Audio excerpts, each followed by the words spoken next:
New noble primary school Tintoi. कक्षा 8 हिंदी स्वाध्याय पोथी। चैप्टर 1 पत्र एवं डायरी। पत्र। प्रश्न 1 बड़ों से पूछकर पता कीजिए। उसमें प्रश्न 1 हम जो पत्र लिखते हैं वे दूसरों तक कैसे पहुंचते हैं, कौन ले जाता है, हम तक कौन पहुंचाता है, पत्र कहाँ इकट्ठे होते हैं। तो उत्तर है हम जो पत्र लिखते हैं वे पेटी में डालते हैं, डाकिया उन्हें डाकघर ले जाता है, डाकघर से उन पत्रों को पते के अनुसार रेल द्वारा वहाँ के डाकघरों में भेजा जाता है, वहाँ से फिर वे पत्र स्थानीय पते के अनुसार डाकिया द्वारा हम तक पहुँचाए जाते हैं। प्रश्न 2 आजकल पत्र किस किस माध्यम से एक दूसरों तक पहुँचते हैं। तो आजकल पत्र डाक, कुरियर और ईमेल के माध्यम से एक दूसरों तक पहुँचते हैं। प्रश्न 3 जिस क्षेत्र में आप रहते हैं वहाँ का पिन यानी पोस्टल इंडेक्स नंबर कोड क्या है। तो आप जहाँ रहते हैं आपको वहाँ का लिखना है। तो मैं टिंटोई में रहती हूँ, वहाँ का पिन कोड है 383250। प्रश्न 4 आपके घर डाक देने कौन आता है। तो हमारे घर डाक देने डाकिया या कुरियर वाला आता है। प्रश्न 2 डाकिये और कुरियर वाले की मुलाकात लेकर निम्नलिखित प्रश्न पूछिए, प्रश्नों के उत्तर लिखिए। तो डाकिये से बातचीत। पहला है प्रश्न डाकिये से, आप डाक सेवा में कब से हैं। तो डाकिया, मुझे इस सेवा में 5 वर्ष हो गए। दूसरा प्रश्न, इस सेवा में आपको क्या सुविधाएं मिलती है। तो डाकिया, इस सेवा में वेतन के अलावा मुफ्त चिकित्सा सुविधा मिलती है। हाई स्कूल तक 2 बच्चों की फीस की रकम मिलती है। इसके अलावा हमें साइकिल भी मिलती है। नौकरी से अवकाश मिलने पर पेंशन मिलती है। तीसरा प्रश्न, आपके साथ लोगों का व्यवहार कैसा है। डाकिया, लोग हमारे आने का इंतज़ार करते हैं, हमारे प्रति उनका व्यवहार बहुत अच्छा होता है। कुरियर वाले से बातचीत। तो पहला प्रश्न कुरियर वाले से, अंकल आपको अपना काम कैसा लगता है। कुरियर वाला, काम अच्छा है पर मेहनत बहुत है। पत्रों और पार्सलों की उसी दिन पहुंचना बड़ा कठिन काम है। बारिश के दिनों में बहुत तकलीफ होती है। दूसरा प्रश्न, क्या आप अपने काम से खुश हैं। तो कुरियर वाला, हाँ खुश हूँ, मैं अपने काम की समाज सेवा मानता हूँ। तीसरा प्रश्न, आपको क्या सुविधाएं मिलती है। कुरियर वाला, हमें आने जाने के लिए किराया मिलता है। कंपनी की तरफ से रेल यात्रा के और बस यात्रा के लिए पास मिलता है। प्रश्न 3 संदेश व्यवहार के चित्र देखिए और उसका वर्णन कीजिए। यहाँ पर संदेश व्यवहार के कुछ चित्र दिए गए हैं। कबूतर, ये राजा और वो पहले जो पढ़ते थे वो। तीसरा टपाल। चौथा ये पत्र दिए गए हैं, मोबाइल, कंप्यूटर, इसके बारे में हमें लिखना है। संदेशा व्यवहार की परंपरा बहुत पुरानी है। पुराने जमाने में प्रशिक्षित कबूतरों द्वारा पत्राचार होता था। फिर वह काम संदेशवाहकों द्वारा होने लगा। राजा महाराजाओं के जमाने में पैदल या घोड़े सवार संदेशवाहक संदेश पहुंचाने का काम करते थे। आधुनिक युग में डाकघर पत्राचार का दायित्व संभालते हैं। पहले केवल पोस्ट कार्ड का उपयोग किया जाता था, फिर निजी पत्रों की गोपनीयता के लिए लिफाफे का उपयोग होने लगा। आजकल टेलीफोन संदेशा व्यवहार का श्रेष्ठ साधन है।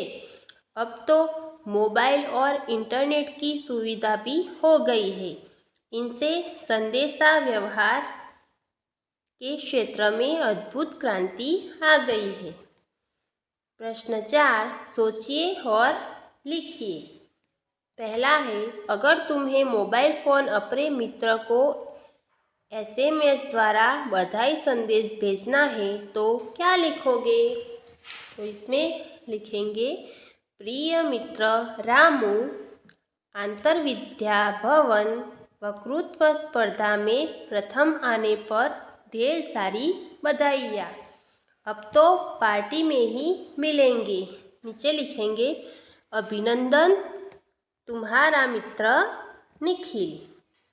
दूसरा है, तुमने इस बार छुट्टियों में क्या क्या किया, यह अपने मित्र को कंप्यूटर पर ईमेल द्वारा बताना हो तो क्या लिखोगे?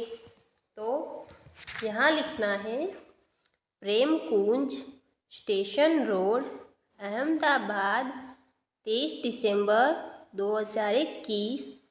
प्रिय अविनाश, इस बार हमने छुट्टियों अहमदाबाद में ही बिताने का निर्णय किया था। मैं नित्य प्रातःकाल व्यायामशाला जाता था। वहाँ तरह तरह के व्यायाम के साथ योग का भी अभ्यास करता था। दोपहर के भोजन के बाद कुछ समय दूरदर्शन देखता था। अपराह्न में साइकिल पर बैठकर मैं कंप्यूटर क्लास में जाता था। शाम को वहीं से हमारी दुकान पर जाता था और 8 बजे पिताजी के साथ घर लौटता था। रात को दूरदर्शन देखता था या बहन के साथ कैरम खेलता था। इस तरह छुट्टी के दिन बीत गए, इसका पता ही न चला। तुम्हारा मित्र सौरभ। प्रश्न 5, निर्देशित विषय के बारे में पत्र लिखिए। तो इसमें लिखना है, नितिन निर्देशित विषय के बारे में पत्र लिखिए। पहला है, आपने की हुई अपनी यात्रा या आपने किए हुए प्रवास का वर्णन करते हुए अपने मित्र को पत्र लिखिए। तो किसी प्रवास का आपको यहाँ मित्र को पत्र लिखना है। नितिन पुरोहित, 4 पब्लिक आकाश गंगा, डेरी रोड, राजकोट, 27/21।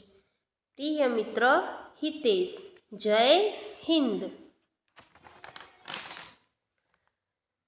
तुम्हारा पत्र 3 दिन पहले आया था, लेकिन मैं कन्याकुमारी के प्रवास में था। कल ही लौटा हूँ। कन्याकुमारी भारत का प्रसिद्ध तीर्थ स्थान है। यह तमिलनाडु राज्य में भारत के एकदम दक्षिणी सिरे पर स्थित है। हम दादर मद्रास एक्सप्रेस ट्रेन से चेन्नई पहुँचे। हम वहाँ के मीनाक्षी होटल में ठहरे। वहाँ दिसंबर महीने से ही काफ़ी ठंड पड़ने लगती है। दूसरे दिन हम ST बस द्वारा कन्याकुमारी की ओर चल पड़े। सारा मार्ग नारियल से भरा हुआ था। हरियाली देखकर मन झूम उठता है। कन्याकुमारी एक छोटा सा कस्बा है। हमने शाम के समय समुद्र तट पर भारी भीड़ देखी। लोग वहाँ का सूर्यास्त देखने एकत्र हुए थे। सूर्य का वैसा भव्य रूप मैंने कहीं नहीं देखा। हमने कन्याकुमारी के बाजार से शंख और सिक्के से बनी हुई कुछ वस्तुएं और एल्बम खरीदे। कुछ चित्र में तुम्हें भेज रहा हूँ। शेष कुशत है। अपने माता पिता से मेरा प्रणाम कहना। तुम्हारा मित्र विजय। दूसरा पत्र, बीमारी के कारण अवकाश के लिए कक्षा शिक्षक को पत्र लिखिए। तो 29 आशा सदन, महात्मा गांधी मार्ग, राजकोट। आपको आपका जहाँ का एड्रेस आपको लिखना हो आप लिख सकते हो। 28 तारीख है 28/11/2013। आदरणीय गुरुदेव, कक्षा 8 ब। कल शाम मुझे जोर की ठंड लगकर बुखार आ गया। डॉक्टर को दिखाया। उन्होंने बताया कि यह मलेरिया बुखार है और इसका कुछ दिन तक ढंग से उपचार करना होगा। स्वस्थ होने में कम से कम 1 सप्ताह तो लग ही जाएगा।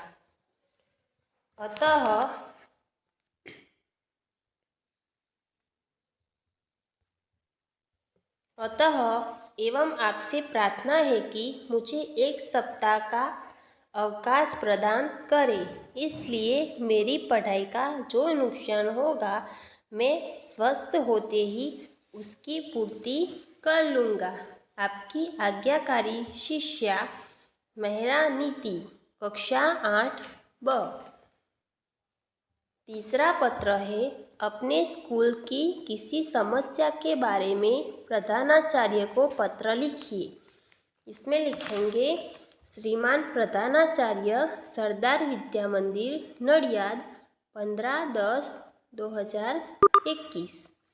विषय है, विद्यालय के पुस्तकालय में विज्ञान और वैज्ञानिकों से संबंधित पुस्तकें न होना। आदरणीय गुरुजी, सविनय निवेदन है कि हमारे विद्यालय के पुस्तकालय में साहित्य के पुस्तकों की भरमार है। एक लेखक की कई पुस्तकें हैं। इन पुस्तकों में कविता, कहानी और उपन्यास आदि रचनाएं हैं, परंतु विज्ञान के संबंधित पुस्तकें नहीं है। वैज्ञानिक के जीवन संबंधी पुस्तक तो एक भी नहीं है। ऐसी पुस्तकों पढ़ने से प्रेरणा मिलती है।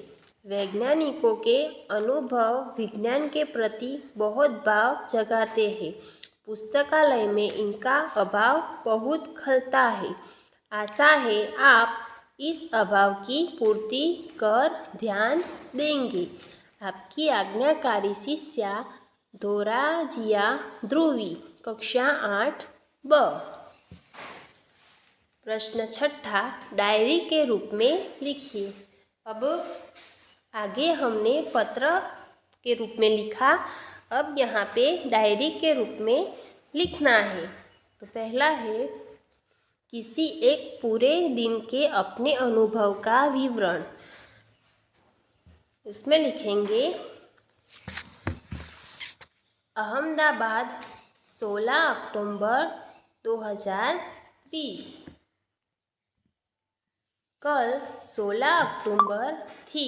नवरात्रि का पहला दिन। एक तरफ मन में उमंग और दूसरी तरफ चिंता थी। उमंग इस बात की थी कि डांडिया रास देखने खेलने को मिलेगा। वादियों की मधुर धुनें कानों में रस डोलेगी। चिंता इस बात की थी कि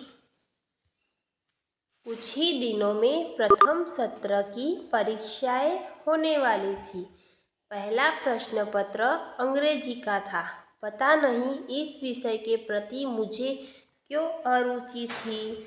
थोड़ी तैयारी की थी पर बहुत काम बाकी था। चिंता न कर, क्या सब कुछ अम्बा मैया पर छोड़कर निश्चित हो गया। दूसरा, वार्षिकोत्सव में सर्वश्रेष्ठ वक्ता का पुरस्कार मिलने का आपका अनुभव। तो इसमें लिखना है मुंबई 12 जनवरी 2021। हमारे विद्यालय का इस वर्ष का वार्षिकोत्सव मेरे लिए एक सुनहरी यादगार घटना बन गया है। उत्सव में वक्तृत्व स्पर्धा का भी आयोजन था। विषय था विज्ञान, शाप या वरदान। स्पर्धा का अंतिम वक्ता मैं था, लेकिन मुझे प्रथम पुरस्कार मिला। मित्र हैरान थे कि यह बहुत कम बोलने वाला आज इतना गड़ागड़ कैसे बोल रहा था। सचमुच उस समय मेरी वाणी पर सरस्वती विराजमान हो गई थी। शाम को पिताजी घर लौटे तो बहुत खुश थे। उन्होंने अदालत में प्रतिवादी के वकील को अपनी दलीलों से परास्त कर दिया था। सचमुच आज का दिन तो हमारे लिए सरस्वती का दिन ही था। तीसरा है अपने जीवन का कोई सुखद अनुभव। इसमें लिखेंगे सूरत 17 नवंबर 2021। आज का दिन तो सचमुच अविस्मरणीय था।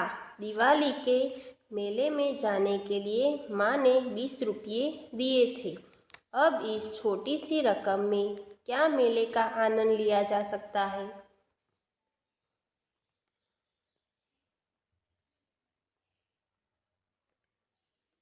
छोटी सी रकम में क्या मेले का आनंद लिया जा सकता है। इसमें 5 रुपये तो बस के किराए के लिए ही थे। मैं मेले जाने के लिए निकल ही रहा था कि मेरे मामा जी आ गए। वे बोले, मेला देखे तो मुझे भी बरसों हो गए, चलो मैं भी आज मेले का आनंद ले लूँ। मैं मामा जी की बाइक पर सवार हुआ और फटफट करती हुई उनकी बाइक सड़क पर हवा से बातें करने लगी। मेले में हमने खूब आनंद लिया। समोसे खाए, लस्सी पी, गुलाब जामुन का स्वाद लिया, फ़ोटो खिंचवाए, निशानेबाजी में इनाम जीता और चरखी पर बैठे। मेले में घूमने का वह सुखद अनुभव शायद ही कभी भूल पाऊँ। प्रश्न 7, नीचे दिए गए डायरी के अंश का अपनी मातृभाषा में अनुवाद कीजिए। अब इसका हमें गुजराती में अनुवाद करना है। आज दिनांक 10 अगस्त 2011। रात को नींद नहीं आ रही थी। खुशी का ठिकाना न था। कब सुबह हो जाए इसका इंतज़ार था। स्कूल से शहर जाने के आनंद में कल्पना करते करते मुझे नींद आ गई। बड़े सवेरे 4 बजे अलार्म बजा और मम्मी की आवाज़ आई, राकेश उठो, 4 बज गए। मैं आनंद तथा उत्साह से उठा। मन में डर भी था कि मास्टर जी डांटे नहीं। स्नानादि संपन्न करके स्कूल पहुंचा। सब साथी आ पहुंचे थे। मास्टर जी ने सबको बस में बिठाया और हम शहर के लिए निकल पड़े। तो लिखेंगे गुजराती में, आज तारीख 10 ऑगस्ट 2011। રાત્રે ઊંઘ આવતી ન હતી। આનંદનો પાર ન હતો। ક્યારે સવાર પડે તેની રાહ જોતો હતો। સ્કૂલમાંથી પર્યટનમાં જવાના આનંદથી કલ્પના કરતાં કરતાં મને ઊંઘ આવી ગઈ। પહેલી સવારે 4 વાગે એલાર્મ વાગ્યું અને મમ્મીનો અવાજ સંભળાવ્યો, રાકેશ ઉઠ, 4 વાગી ગયા। હું આનંદ અને ઉત્સાહથી ઉઠ્યો। મનમાં ડર પણ હતો કે ગુરુજી ધમકાવે નહીં। સ્નાન વગેરે પતાવીને સ્કૂલે પહોંચ્યું। બધા સાથીઓ આવી પહોંચ્યા હતા। ગુરુજીએ સૌને બસમાં બેસાડ્યા અને અમે પર્યટન માટે નીકળી ગયા। प्रश्न 8, दिए गए प्रशासकीय शब्दों के आधार पर वाक्य बनाइए। पहला है अधीक्षक। शर्मा जी कई वर्षों तक रेडियो के समाचार विभाग के अधीक्षक रहे। दूसरा है प्रभारी, उसने सूचक विभाग में प्रभारी का पद संभाला। तीसरा है आयकर, आयकर छिपाना अपराध है। चौथा है प्रशासन, पूर्व सूचना मिलने पर भी प्रशासन ने कोई सक्रियता नहीं दिखाई। तो यहाँ पर आपका चैप्टर 1 स्वाध्याय पोथी पूर्ण होता है। Thank you.